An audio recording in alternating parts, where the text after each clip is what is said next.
السلام علیکم everyone, I hope you all are well. الحمد للہ آج فرائیڈے ہے and it's a blessed day of the week. اور ہر فرائیڈے کچھ سناز ہوتی ہیں جو ہم کرتے ہیں، اور اس میں سے ایک سننا کیا ہے کہ فرائیڈے کے دن سورہ کہف پڑھنا. اور I know it sounds like a repetition, ہر فرائیڈے میں یہ ریمائنڈر دے رہی ہوتی ہوں، لیکن اس کے پیچھے کچھ انٹینشنس ہیں. ایک تو یہ ہے کہ ڈیفینیٹلی یہ ایک مسنون عمل ہے اور اس کا ریمائنڈر دیا جاتا ہے. اور سیکنڈلی یہ ہے کہ بہت سے ایسے لوگ ہیں جن کی تو آلریڈی ایک روٹین بنی ہوئی ہے، اور آپ ان کو ریمائنڈر نہ بھی دیں لیکن it's already in their routine, تو ان کے لیے تو پڑھنا آسان ہے. لیکن بہت سے ایسے لوگ بھی ہیں جو کہ ایک روٹین میں ابھی سورہ کہف نہیں پڑھتے ہیں. اور اس کے ساتھ ساتھ اگر آپ کو ایسا کوئی ریمائنڈر مل جاتا ہے جسٹ لائک دس ویڈیو، جس میں آپ کو سورہ کہف کی ریسیٹیشن کے بارے میں ریمائنڈ کیا جاتا ہے، تو اس سے کیا ہے کہ جب آپ اس کو فالو کر لیتے ہیں یا وہ سورہ کہف کو آپ پڑھ لیتے ہیں تو ڈیفینیٹلی آپ کو تو اس پہ عمل کرنے کا ریوارڈ ملے گا ہی، لیکن اس کے ساتھ ساتھ بغیر کسی ریوارڈ میں کمی کے انشاءاللہ مجھے بھی بتانے کا ریوارڈ ملے گا. کیونکہ جب بھی آپ کسی کو ریمائنڈ کراتے ہیں کوئی اچھی بات اور کوئی اس پہ عمل کر لیتا ہے تو اس کے ساتھ ساتھ آپ کو بھی اتنا ہی ریوارڈ ملتا ہے، ایکولی ریوارڈ ملتا ہے. So that's the intention. آیت الکرسی ڈیلی سنت میں آج میں آپ کے ساتھ ایک سننا شیئر کروں گی، وہ ہے آیت الکرسی، جو کہ بچے بچے کو یاد ہوتی ہے. اور اس کے بہت سے ورچوز بھی ہیں، بہت سے بینیفٹس ہیں. ایک میں آپ کے ساتھ شیئر کرتی ہوں، وہ یہ ہے کہ if you recite it before going to sleep, یعنی کہ اگر آپ آیت الکرسی کو سونے سے پہلے پڑھتے ہیں تو اس سے کیا ہوگا کہ they will be an angel that will protect you till the morning. ایک فرشتہ، ایک اینجل آپ کے لیے مارننگ تک آپ کی پروٹیکشن کے لیے کھڑا رہے گا. اور پھر اس کی ایک اور ورچو کیا ہے کہ اگر آپ اس کو فرض نماز کے بعد آیت الکرسی کو پڑھ لیتے ہیں تو آپ کی جسٹ ان کیس اگر آپ کی ڈیتھ ہو جاتی ہے دو نمازوں کے بیچ میں، تو اس سے کیا ہوگا کہ when ever you will dye you will enter جنہ، یعنی دو نمازوں کے بیچ میں اگر آپ کی ڈیتھ ہو جاتی ہے تو آپ ڈائریکٹلی جنہ میں جائیں گے. سو یہ ورچوز ہیں. So don't forget to follow this daily سننا ایز ویل. سورہ کہف کے بہت سے ورچوز ہیں اور بہت ساری احادیث ہمیں ملتی ہیں، جس میں سے ایک حدیث میں آپ کے ساتھ شیئر کروں گی. صحیح مسلم کی حدیث ہے. آپ صلی اللہ علیہ وسلم نے فرمایا کہ جو شخص سورہ کہف کی فرسٹ 10 آیات کو میمورائز کر لیتا ہے وہ فتنہ دجال سے محفوظ رہے گا. اسی طرح سے بیہقی کی حدیث ہے جس میں آپ صلی اللہ علیہ وسلم نے فرمایا کہ جو شخص جمعے کے دن سورہ کہف پڑھتا ہے اس کے لیے 2 جمعوں کے درمیان روشنی کر دی جاتی ہے. اچھا، پہلی بات جو میں آج کرنا چاہوں گی وہ یہ ہے کہ جب بھی ہم اپنے گھر کسی کو انوائٹ کرتے ہیں، ہمارے گھر کوئی گیسٹ آتے ہیں یا ہم کسی سے ملتے ہیں، تو اس میں بہت ساری چیزیں ہیں جو ہمیں دیکھنی چاہیے. پہلی چیز کیا دیکھنی چاہیے کہ ہم کسی سے اگر مل رہے ہیں یا کسی کو کچھ تحفے تحائف دے رہے ہیں یا کسی کے گھر ایز اے گیسٹ جاتے ہیں تو ہماری کیا انٹینشن ہوتی ہے، یا ہمارے گھر کوئی گیسٹ آتے ہیں تو ہماری انٹینشن کیا ہوتی ہے. ہمیں حدیث سے پتہ چلتا ہے کہ we should honour our guest, ان کا خیال رکھنا، ان کا اہتمام کرنا، یہ سب کچھ ہے. لیکن ہم کیوں کر رہے ہیں؟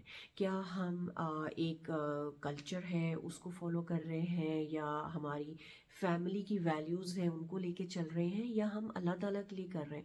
کیونکہ جب اللہ تعالیٰ کے لیے کر رہے ہیں تو ہم یہ بھی دیکھیں گے کہ کس طریقے سے کرنا ہے، پروفیٹ صلی اللہ علیہ وسلم نے کیسے کیا ہے. کہیں ہم بہت زیادہ نہ کر دیں، کیونکہ بعض اوقات کیا ہوتا ہے ہمیں اپنی انرجیز دیکھ کر، اپنے وسائل، اپنے سورسز دیکھ کر چیزوں کو کرنا پڑتا ہے. کئی بار ہم بہت زیادہ اہتمام کر دیتے ہیں جو کہ ہماری انرجی بھی اتنی نہیں ہوتی، لیکن ہم بہت زیادہ اپنی انرجی سے بڑھ کر کام کر رہے ہوتے ہیں. تو یہ ساری چیزیں دیکھنے کی ہیں. ہمیں اسلام نے سادگی سکھائی ہے، سمپلسٹی سکھائی ہے. ہر معاملے میں آسانی کو دیکھیں. اگر آپ کو 2 سچویشنز ایسی ملی ہیں جس میں آپ کو آپشن کو چوز کرنا ہے تو ہمیشہ وہ دیکھیں جو کہ آسان کام ہے یا جو آپ کے لیے آسانی لے کے آتا ہے. کبھی کبھی مجھے لگتا ہے کہ ہم کلچرل چیزوں کو فالو کر رہے ہوتے ہیں یا اپنی فیملی ویلیوز کو دیکھتے ہوئے کر رہے ہوتے ہیں، یا ہم یہ سوچ رہے ہوتے ہیں کہ اگر انہوں نے ہمارے ساتھ یہ کیا ہے تو ہم بھی ویسا ہی اچھے سے ان کو ٹریٹ کریں، یا جنہوں نے ہمارے ساتھ جیسے کیا ہم ویسے ہی کریں. جبکہ ہمارے دین کا معیار کچھ اور ہوتا ہے، ہماری دین کی ٹیچنگز کچھ اور ہوتی ہیں. تو اگر ہم سوسائٹی کو دیکھتے ہوئے کر رہے ہیں یا کسی سے ایون ملتے بھی ہیں، ہمیں اپنے سب سے پہلے اپنی انٹینشنز دیکھنی ہیں کہ ہم لوگوں سے کیوں مل رہے ہیں، یا کسی کو ہم دینا دلانا کچھ گفٹس وغیرہ کر رہے ہیں تو ہم کس لیے کریں. کیا یہ ہماری اپنی فیملی ویلیوز ہیں، یا ہمیں دوسرے نے بھی دیا ہے تو ہم نے بھی ان ریٹرن ان کو اس سے اچھا لوٹانا ہے، یا پھر ہمارا کلچر ہے یا ہمارے گھر میں ایسے ہوتا ہے اس لیے ہم کرتے ہیں.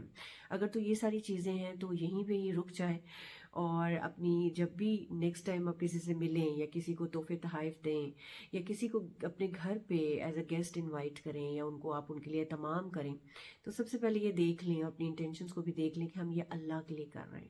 اور اس کے بعد پھر آپ یہ بھی دیکھ لیں کہ پروفیٹ صلی اللہ علیہ وسلم نے یہ سب کرنے کے لیے کس طرح سے بتایا ہے.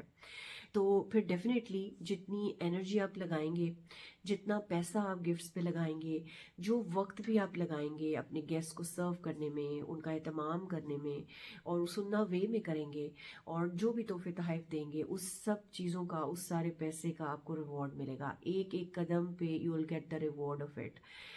Okay, now I am gonna ask you a question کہ ہم اللہ تعالیٰ کی عبادت کیوں کرتے ہیں. اب اس کے لیے 2 ریزنس میں آپ کو دوں گی. ایک تو یہ ہے کہ اللہ تعالیٰ کی اندر اس کی کوالٹیز اتنی زیادہ ہیں جس کی وجہ سے ہم اس کی عبادت کرتے ہیں. دوسری ریزن یہ ہے کہ اللہ تعالیٰ کے انعامات، اس کے احسانات، اس کی بلیسنگز اتنی زیادہ ہیں ہمارے لیے کہ جس کی وجہ سے ہم اگر پوری زندگی بھی اس کا شکر ادا کرنا چاہیں، اس کی عبادت کرنا چاہیں، تو ہم اس کا حق ادا نہیں کر سکتے. آپ صبح سے لے کے رات تک جو کچھ بھی کھاتے ہیں، پہنتے ہیں، جو بھی فیسلٹیز آپ کو ملی ہوئی ہیں، جو بھی سکلز آپ کو اللہ تعالیٰ نے دی ہوئی ہیں، جو انرجی آپ کو دی ہوئی ہے، آپ کا پورا باڈی سسٹم کام کر رہا ہے، بے تحاشا جو نعمتیں ملی ہوئی ہیں وہ کس کی دی ہوئی ہیں؟ اللہ تعالیٰ کی. اور اسی کا دیا ہوا ہر چیز ہم استعمال کر رہے ہیں. تو وہ سب ملنے کا مقصد، اس کے پیچھے وجہ کیا ہے کہ اللہ تعالیٰ ہم سے بہت محبت کرتے ہیں. اللہ تعالیٰ ہمیں ہماری ماؤں سے بھی زیادہ محبت کرتے ہیں. اینڈ یو نو واٹ، کوئی بھی رشتہ زندگی میں جو ہمیں ملا ہے، وہ کوئی بھی ایسا رشتہ نہیں ہے جو ہمیں اللہ سے زیادہ محبت کرتا ہو. اللہ تعالیٰ ہمیں ہر رشتے سے زیادہ محبت کرتے ہیں. اور یہاں پہ مجھے اللہ تعالیٰ کا ایک نیم یاد آ رہا ہے، بہت ہی خوبصورت نیم، الودود، دا لونگ ون، پیور لو، انکنڈیشنل لو. اللہ کا لو انکنڈیشنل ہے.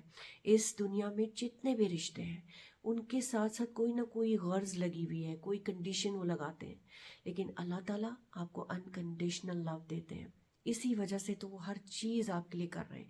پوری دنیا آپ کے لیے اللہ نے بنا دی ہے. آپ کو ہر نعمت جو آپ استعمال کریں، آپ سوچیں وہ سب کچھ اللہ نے دیا ہوا ہے. اس سے زیادہ لو کون کر سکتا ہے؟ اس سے زیادہ محبت ہمیں کون کر سکتا ہے؟ صرف الودود ہی کر سکتا ہے. اللہ ہی تو ہے جو ہمیں سب سے زیادہ پیار کرتا ہے. پھر ہم کیوں ادھر ادھر دیکھتے ہیں؟ کیوں ہم لوگوں کے پاس جاتے ہیں دور دور سفر کر کے اور اپنی دعائیں کرانے، اپنی حاجتیں پوری کروانے؟ ایک اللہ ہی تو ہے جو ہماری دعاؤں کو سنتا ہے. کون ہے جب ہم مشکل میں ہوتے ہیں تو ہماری مشکلیں آسان کرتا ہے؟ کون ہے جو ہمیں اندھیروں میں راستے دکھاتا ہے؟ کون ہے جو ہمیں نا امیدی میں بھی امید کی کرنیں دکھاتا ہے؟ کون ہے؟ ایک اللہ ہی تو ہے. ان دا اینڈ میرا یہی میسج ہے کہ اللہ تعالیٰ ہم سے بہت پیار کرتے ہیں. اللہ تعالیٰ نے ہمیں جو بھی نعمتیں، جو بھی اللہ تعالیٰ کے ہمارے اوپر احسانات ہیں، ہم تو اس کا شکر ادا نہیں کر سکتے اپنی زندگی میں بھی. پوری زندگی ہم ایک ایک سانس جو اللہ تعالیٰ نے ہمیں فری میں دی ہوئی ہے، ہم اس کا کیسے شکر ادا کریں گے؟ آپ سوچیں کہ انکیلکولیبل جو سانسیں ہم لے رہے ہیں اس کا کیسے شکر ادا کریں گے زندگی میں؟ تو یہ اس چیز پہ سوچیں کہ جو کچھ بھی اللہ نے ہمیں دیا ہے، ہم اس کا حق تو ادا نہیں کر سکتے، لیکن ایٹ لیسٹ اللہ تعالیٰ کو جانیں، اس کے دین کو سیکھیں، اس کے قرآن کو پڑھیں کہ اللہ تعالیٰ ہم سے کیا کلام کر رہے ہیں قرآن میں، اس کو سمجھیں اور پھر اس کو آگے بھی شیئر کریں. تو بس یہی میسج، آئی ہوپ کہ میری بات آپ کے دل میں اتر جائے اور اس سے کسی کو فائدہ ہوا ہو. I will see you with another reminder. Till then, take care of yourself. Assalamu alaikum.